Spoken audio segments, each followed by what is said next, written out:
Dios es un ser real, o sea, Dios existe.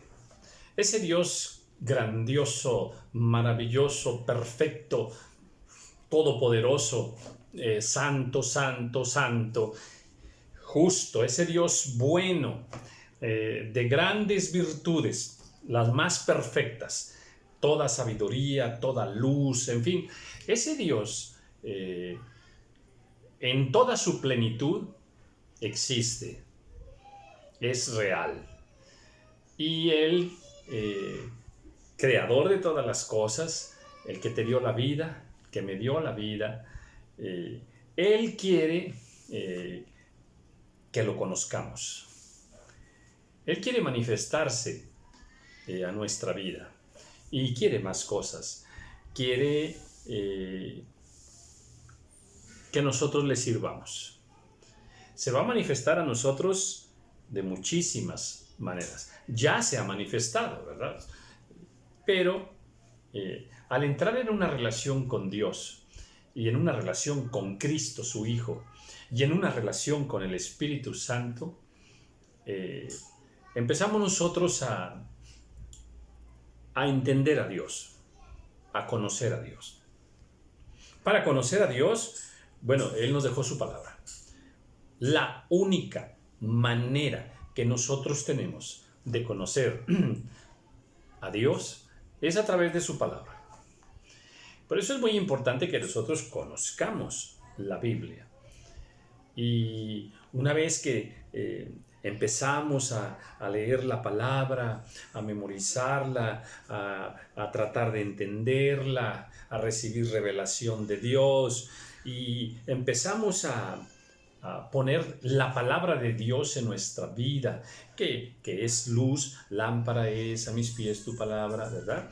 Y que, bueno, también nos da sabiduría, nos da poder, nos hace libres, en fin. ¿Qué es lo que yo quiero decir?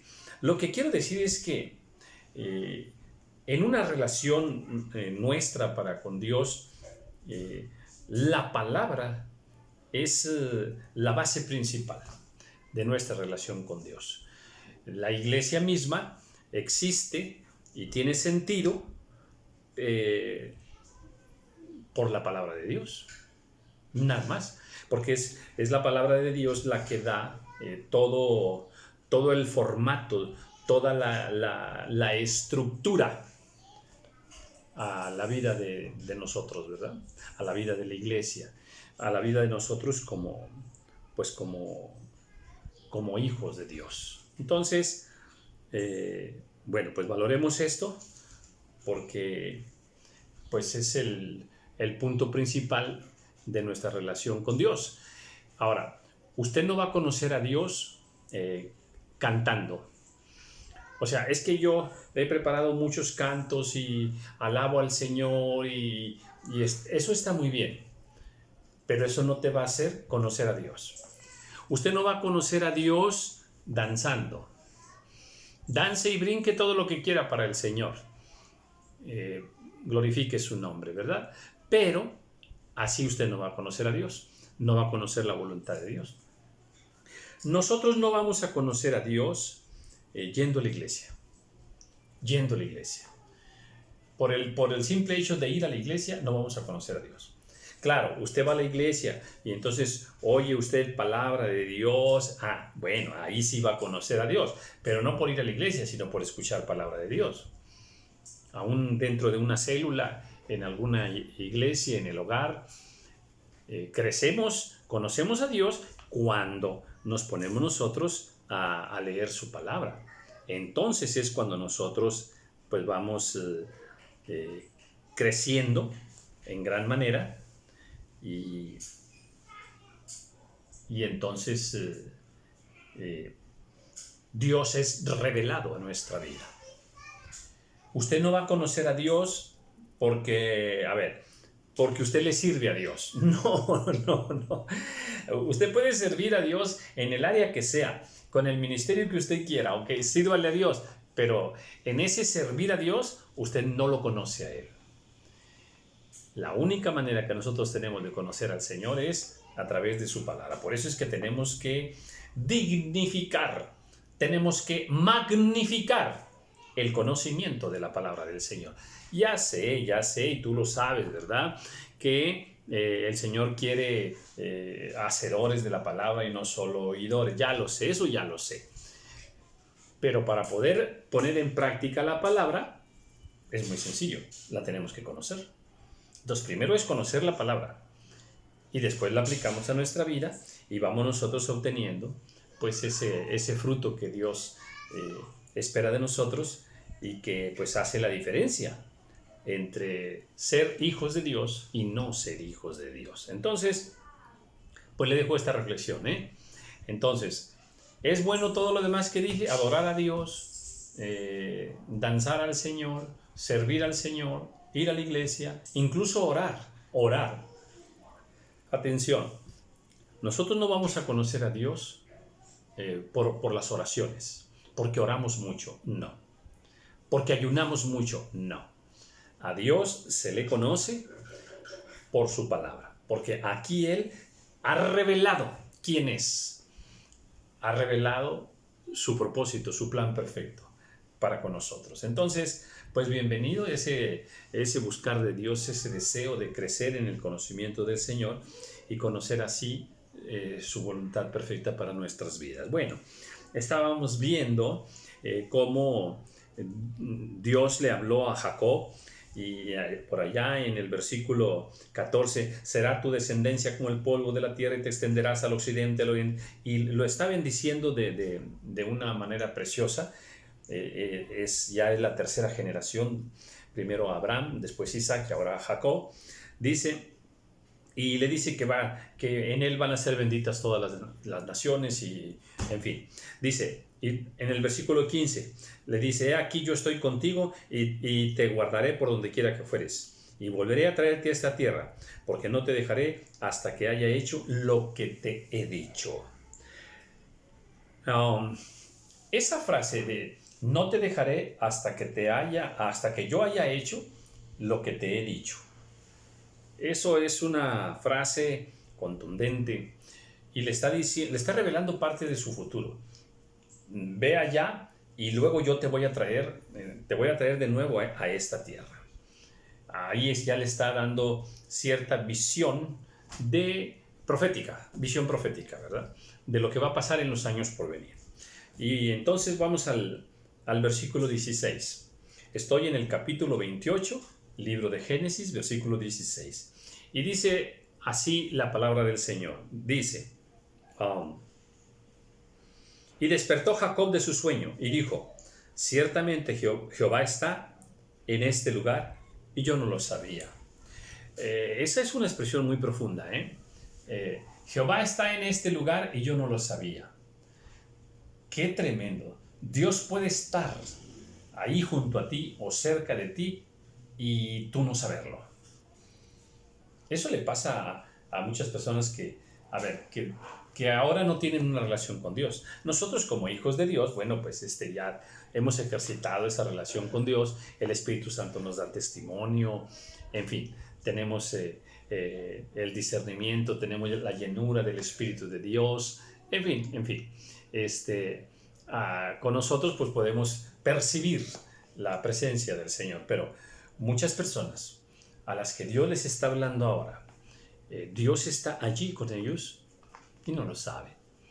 Personas que se sienten, por ejemplo, solas, abandonadas, amargadas, cansados de la vida, en sufrimiento, en enfermedad y más razones, y procesos de divorcio o en la muerte de algún familiar, y han pensado que Dios los ha abandonado, que Dios no está con ellos, y empiezan a pensar que para qué les sirve la vida y más cosas, pensamientos de muerte.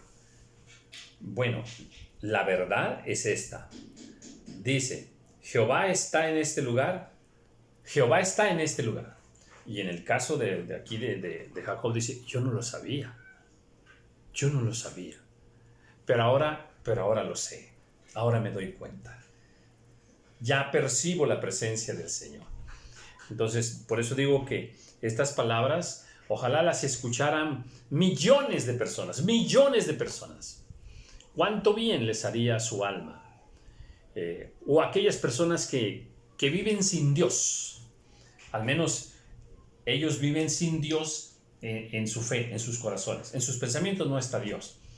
En su corazón dicen, no hay Dios, no hay Dios. Sin embargo, Dios está con ellos. ¿Cómo que Dios está con ellos? Sí, hace salir su sol sobre ellos. La lluvia también desciende sobre ellos. Los ha alimentado este día. Siguen respirando por la gracia del Señor. Dios les ha extendido la vida. O sea, Dios está allí, bendiciéndonos de muchas formas. Por eso digo, ojalá millones de personas escucharan esta frase y entendieran, como ahora lo entiende Jacob, que dice, Jehová está en este lugar. Y cuando Jehová está en un lugar, pues ahí está todo. No se necesita nada más, solo la presencia del Señor. Es suficiente. Y de allí dependen todas las cosas. Y tuvo miedo y dijo, cuán terrible es este lugar. No es otra cosa que casa de Dios y puerta del cielo. Fíjate nada más, de pronto te das cuenta que Dios está allí. ¿Cuál es la reacción inmediata? Natural, tener miedo. Claro, yo igual caería desmayado, sin sentido, ¿verdad? ¿Qué le pasó a Isaías también? Cuando la presencia del Señor estaba allí. ¿Qué le pasó a Daniel? A Daniel también.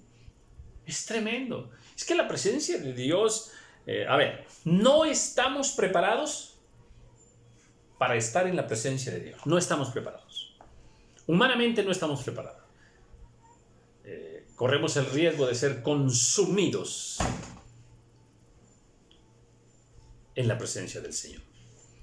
Así es de que, qué hermoso es el Señor, Mira, me estoy recordando cuando Dios se iba a manifestar a su pueblo, ¿verdad? Y el pueblo ya no quiso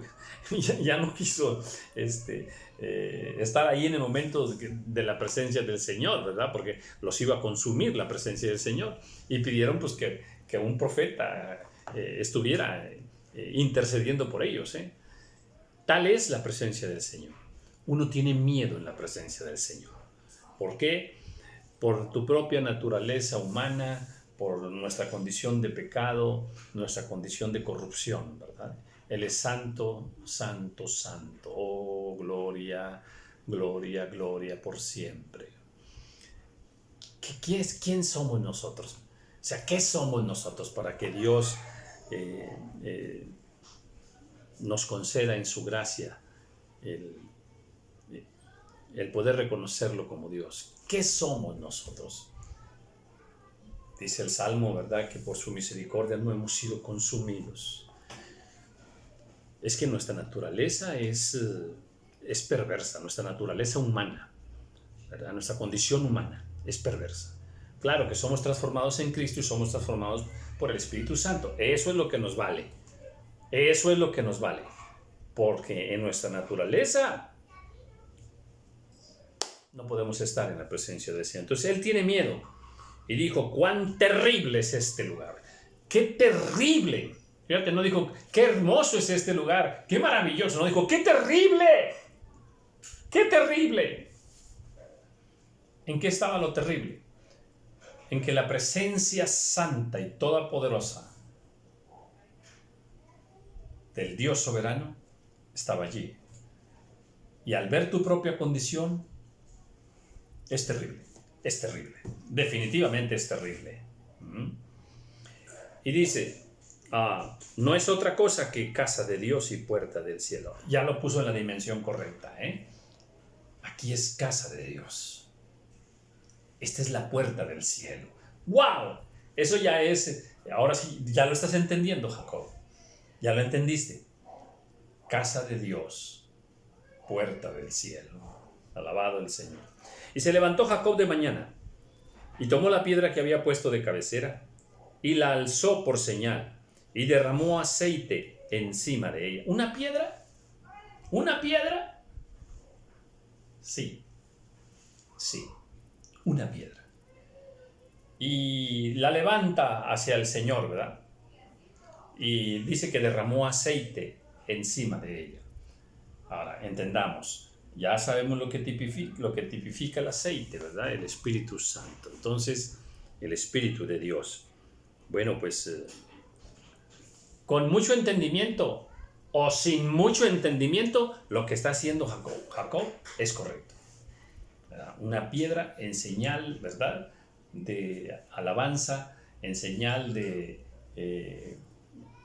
intercesión a Dios, en señal de sacrificio a Dios, de ofrenda para Dios, de oración para Dios, de alabanza para Dios, ¿verdad?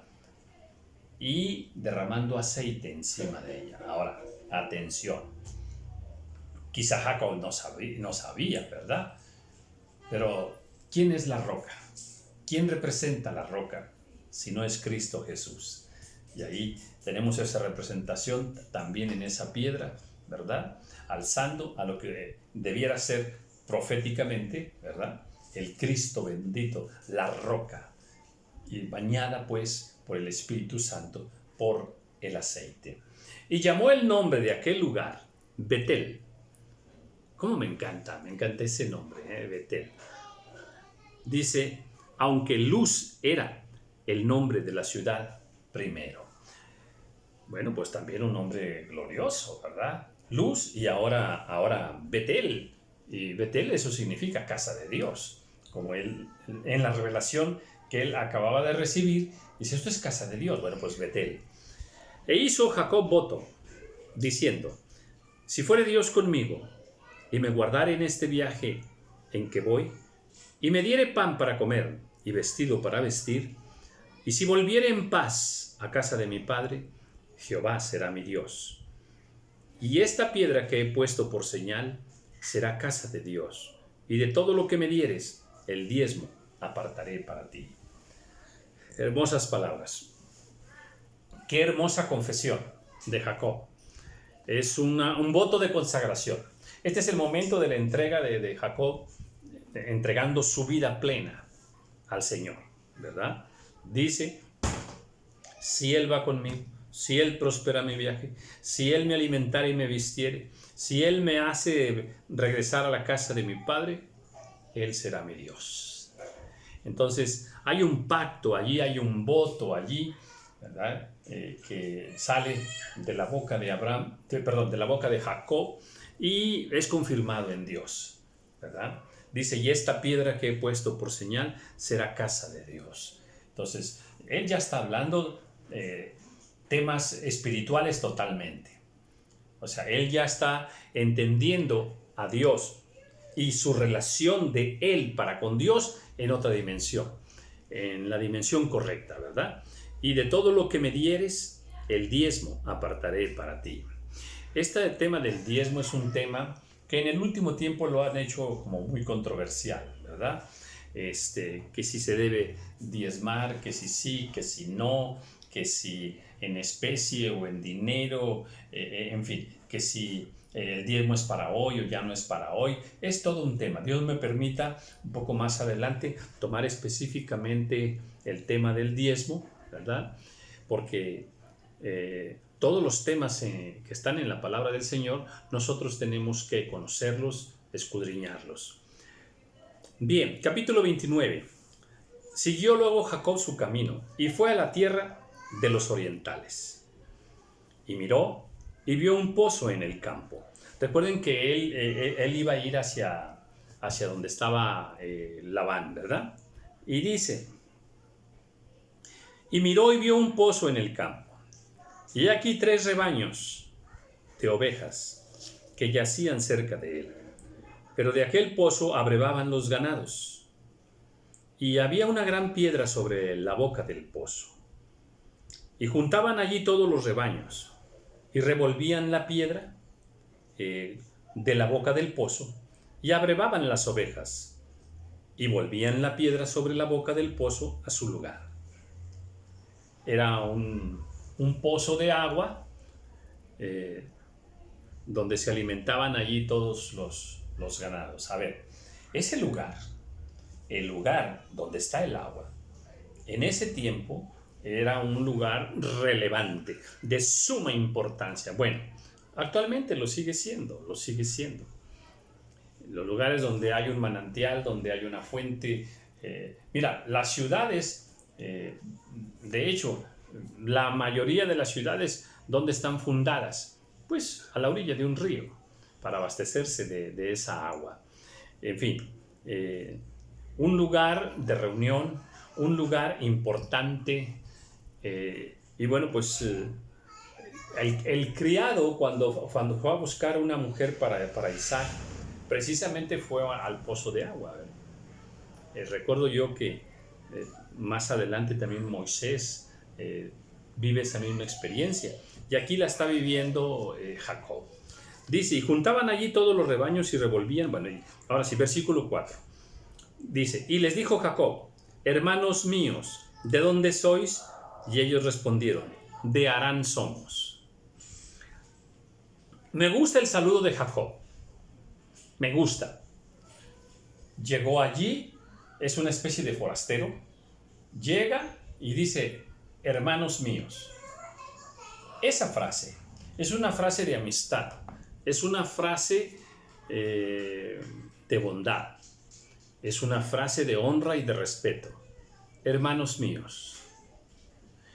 No es una frase polémica, no es una frase agresiva, no es una frase de contienda, de reclamo, no. Hermanos míos. Un sentido de amor fraternal. Nos falta mucho también cuando lleguemos al trabajo. Oye, si llegamos al trabajo, hay que expresar amor fraternal. A donde quiera que vayamos. Vamos a la escuela, vamos a un evento deportivo, tratamos con gente, ¿verdad? Vamos a un lugar comercial, tratamos con gente. Bueno, manifestemos siempre una actitud de nobleza y de bondad. Que nuestras frases sean frases dulces, amables, de un gran respeto y de una gran honra para las personas que están a nuestro alrededor. Eso dice mucho, ¿eh? Eso dice mucho. La Biblia nos enseña que hay ciertas personas duras y soberbias que hablan duro, que hablan fuerte, que hablan con gritos también. En el hablar de una persona, atención, en el hablar de una persona se sabe su espiritualidad, se sabe de sus virtudes o de sus desvirtudes en el hablar de una persona. Hace unos 4 días, 5 días, una persona por ahí llegó a mi negocio, ¿verdad? Y bueno, yo todavía no le miraba, pero ya nada más vi una acción, con una sola acción que escuché, no la vi con mis ojos, solo escuché una situación. La persona llegó en su coche, yo estoy adentro en mi negocio, y ya nada más con lo poquito que escuché, ¿verdad? Supe que la persona que iba a entrar a mi negocio era una persona difícil, complicada. Dicho y hecho. Entró la persona y no tardó un minuto en que ya estaba hablando cosas terribles contra otra persona, contra su propio esposo, que la estaba esperando allá afuera. No pasó un minuto, sino que estaba hablando agresivamente, amenazadoramente, ¿verdad? Cuidado con nuestras palabras. Me encantan estas palabras de Jacob. Hermanos míos, ¿de dónde sois? Es una frase pacífica.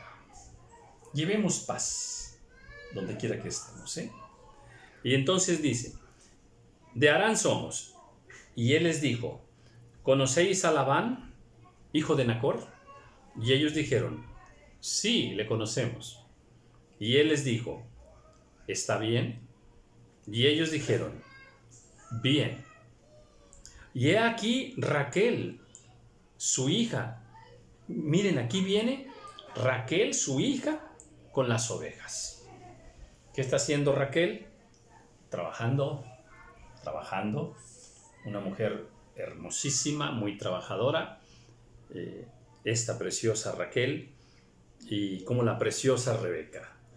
También, ¿verdad? Venía por agua y todo eso. Entonces, pues vemos aquí que estas actividades del campo dignifican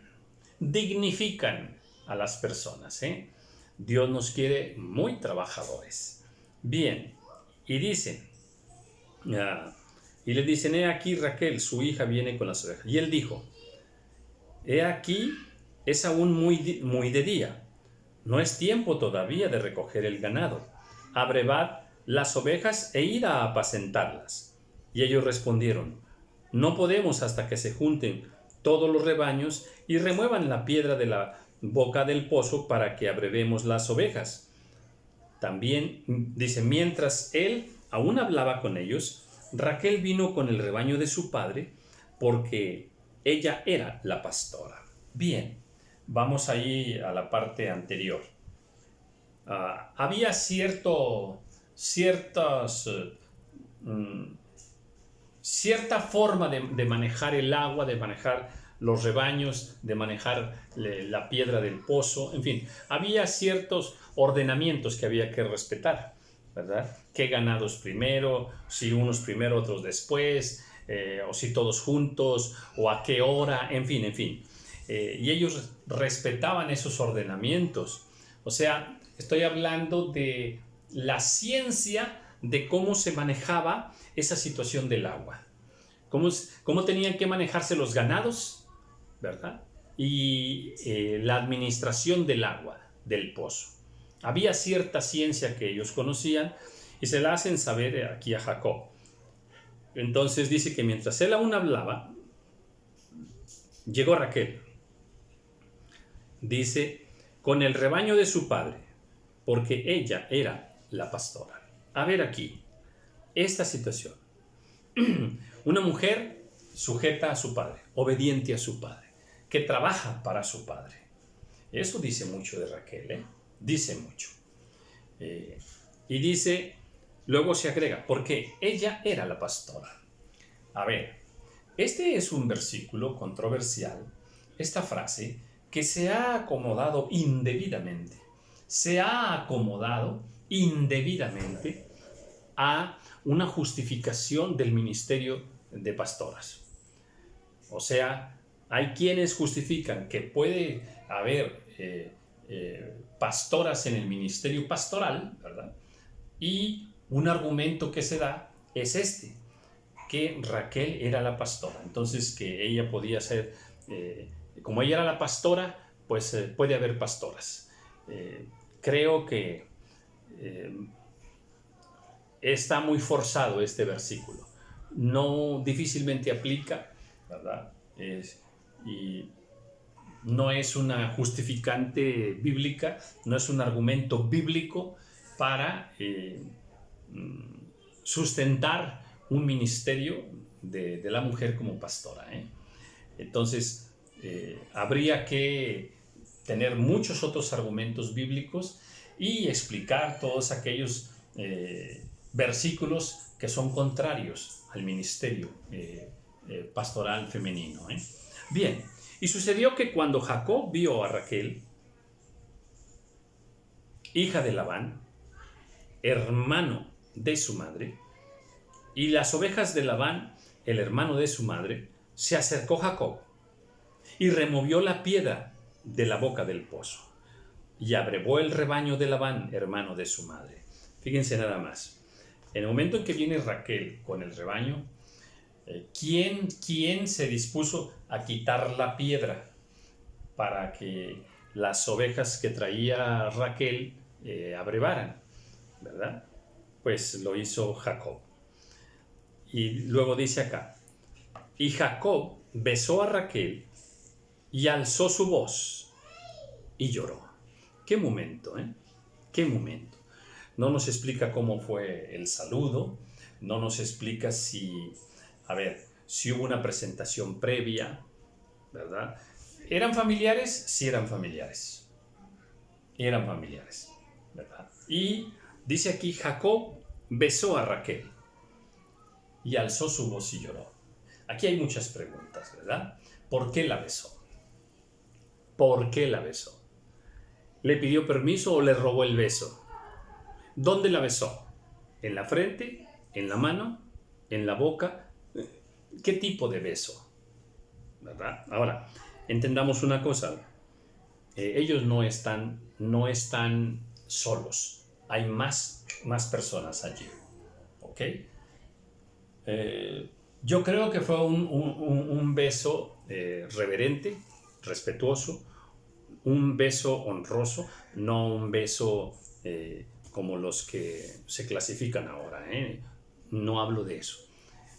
Jacob había mostrado desde el principio acá, está hablando cuando llega con las personas que están ahí, hermanos míos, ¿de dónde sois? O sea, está hablando con ellos, ¿verdad? Entonces ya hubo una relación previa de mucha honra, de mucho respeto, de muchos cuidados. O sea, Jacob no era un abusivo. Jacob no era un pelafustán, ¿verdad? No era un hombre grosero, abusivo, prepotente. No lo era. No lo era. De hecho, él era pacífico. Recordemos que desde el principio se nos habla que él era pacífico, él era tranquilo, él era amante de la paz. Entonces, un hombre así, que no es agresivo, que es lleno de la paz de Dios, un hombre con temor de Dios, lo acabamos de ver, ¿verdad? El pacto que hace con Dios. Bueno, un hombre así no besa, a ver, cuando besa, no besa indebidamente. Él besa correctamente. Entonces la besó y alzó su voz y lloró. Alzó su voz. ¿Qué dijo? Está interesante, ¿eh? Y lloró. Y lloró. Lloró. Bueno, una señal más. Jacob, un hombre muy sensible. Él entendía qué momento él estaba viviendo. Porque cuando un hombre llora, otra vez, cuando un hombre llora por la presencia de Dios. ¿Quién es este Jacob? Pues el mismito que dijo, Jehová está en este lugar. Y yo no lo sabía. Bueno, pues él sabe que ahora donde él está, pues también Jehová está allí, en este nuevo lugar. Presencia del Señor. Alza su voz y lloró. Nos hace mucha falta llorar en la presencia de Dios. Ahora, él no está llorando en privado, está llorando en público. Está llorando en público. Se necesita tener mucha sensibilidad espiritual para ser humilde y fuera de toda vergüenza, ¿verdad? Y un sentido equivocado de humillación y eso, llorar en la presencia del Señor.